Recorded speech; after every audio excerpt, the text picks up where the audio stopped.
Back again like I never left, alright? Told y'all I was coming back. This is Goku in the DC Universe Part 3. Alright? So we left off. Goku got a ride. After certain events, Goku got a ride to the big city of New York. Okay? I believe it was Battery City. Alright, he got into it with some members of the street life, which picked up the eyes of a Wildcat, and Wildcat decides to take him under his tutelage, under his wing, and teach him how to fight for real. All right, the ways of boxing. So Goku learns how to box from his mentor, Wildcat, and he also has a place to stay. All right, after he gets pretty good at his technique and form, Goku has to learn how to pull his punches, okay, because he's not fighting people like his brother Clark. All right, because remember, Goku and Clark are brothers in my story, right? So he has to learn how to pull his punches. And after a while, Goku decides to head off. But Wildcat sees something in Goku that's great.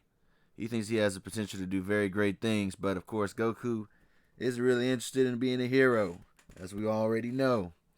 All right, and at the same time, our Boy Scout Superman, he leaves Smallville to go to New York himself.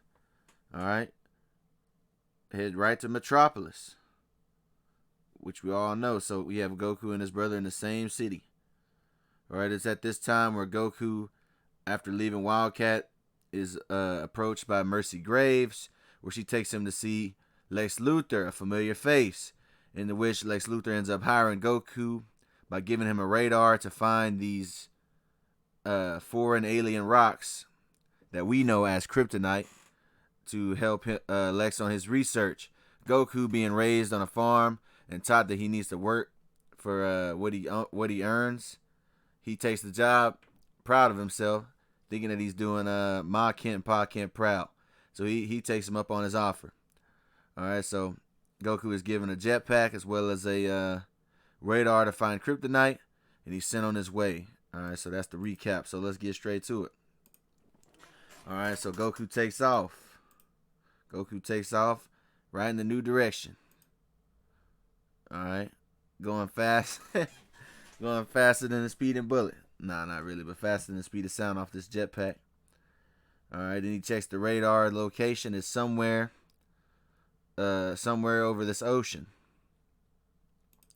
He begins, as he's flying, he begins feeling a bit excited because Goku can fly a little bit based off of copying his brother Clark, but he can never fly for a long period of time because he has no ability of energy control. No one has taught him that yet, so he runs out of energy real quick. So he just gave up on flying. All right, but he's still flying over the ocean, looking for the Kryptonite on the radar. All right, as he's approaching, so he's wondering if it's in the ocean or not. All right, and just then, he goes through a veil of sorts, and he sees a city. Now, this city, we know it as Themyscira, which surprises Goku because he didn't even see it at all, But we know that it was hidden from man's eyes, and he just happened to stumble across it by following the Kryptonite reading given to him by Lex. So anyway, he begins to explore Themyscira, still searching for the Kryptonite of its last location.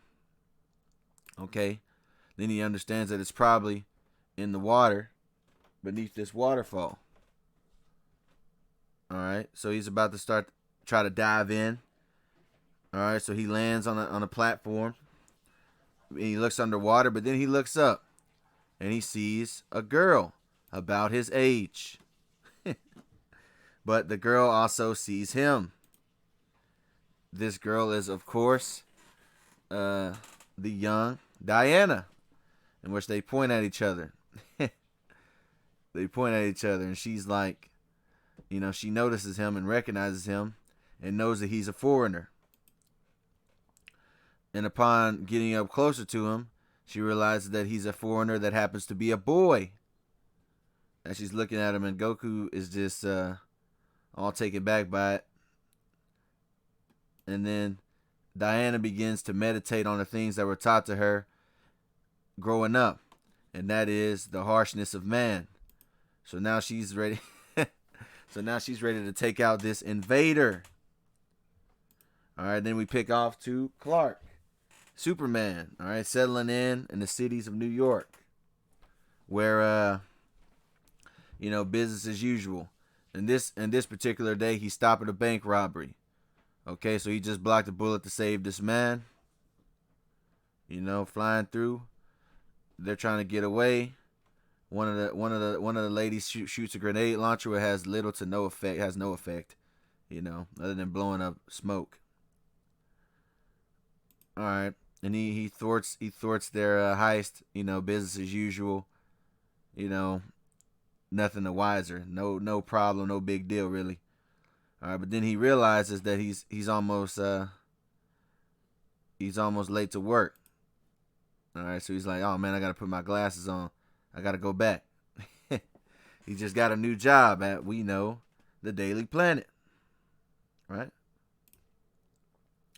And that's when he arrives at Lois, who is actually covering the heroics of Superman and what he just accomplished. So he just arrives telling Lois, sorry I'm late, yada yada. And she just tells him to Clark, if you wanna be in this business long, you gotta learn how to be on time. You might miss the big story, the big scoop. He just kind of laughs it off. All right, and it's at that point they report back to the Daily Planet after getting their, getting their information. And at this point, Clark is approached by another member of the job, saying, "Hey man, we should go out and watch the game sometime." And Superman says, I might take you up on that. All right, and as he's doing that, settling in, living his normal life, being a working man and whatnot, he can't help but wonder what his brother's up to, and if his brother has made any friends along the way. And as we know, Goku is fighting for his life. As he's wondering about it. As Superman is wondering about it.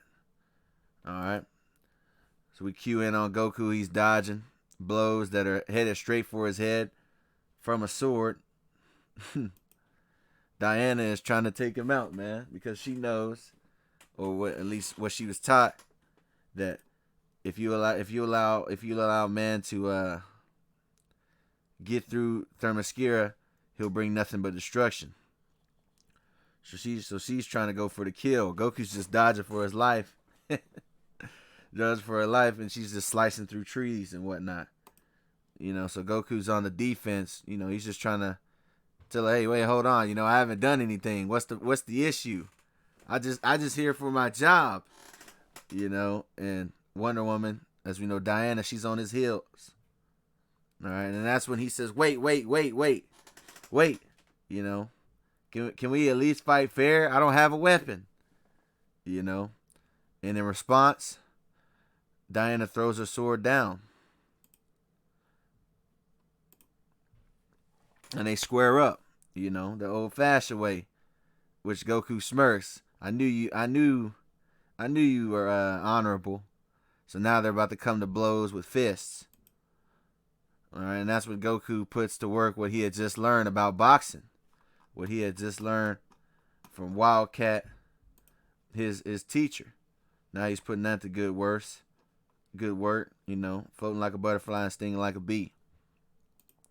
All right, so at this point, the Diana goes for a leg sweep, by which hence Goku jumps and dodge rolls to evade the attack. But not underestimating Diana's speed, she clocks him right in the face. He didn't think she'd be able to recover from sliding so quick. This puts a smirk on Diana's face. As Goku stammers back, she charges up, running at full speed, about to jump, delivering a power stomp, by which Goku dodges. But when she hits the ground, Goku senses the ground is giving way.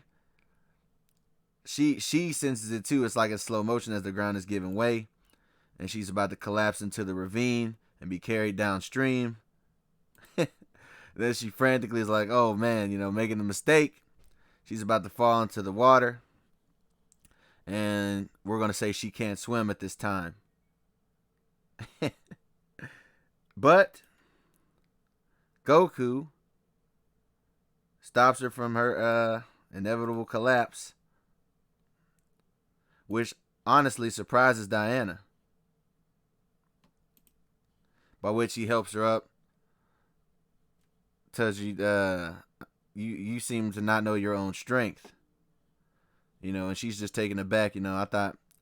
She thought that all these, the stories she was told, that he would take advantage of her downfall, but he's over here picking her up. And that's when he introduces herself. Oh, now that we're calmed down, my name's Goku. All right, Goku Kent. All right, and then she's just kind of embarrassed by how she reacted, and then she embarrassingly says her name's Diana. And it's at this point where Goku's about to tell her, hey, have you seen this green rock? I'm trying to locate it.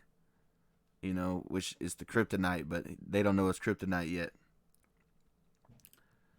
Alright, but it's at this point, as he's asking for the question, he's grabbed by his tail and all his remaining strength is taken from his body. And when he gets up, Goku is surrounded by Amazon warriors. And still taking hold of his tail, they wrap him up and throw him in prison, for he is to stand trial. All right, for foreign invasion of a man on the land of Themyscira.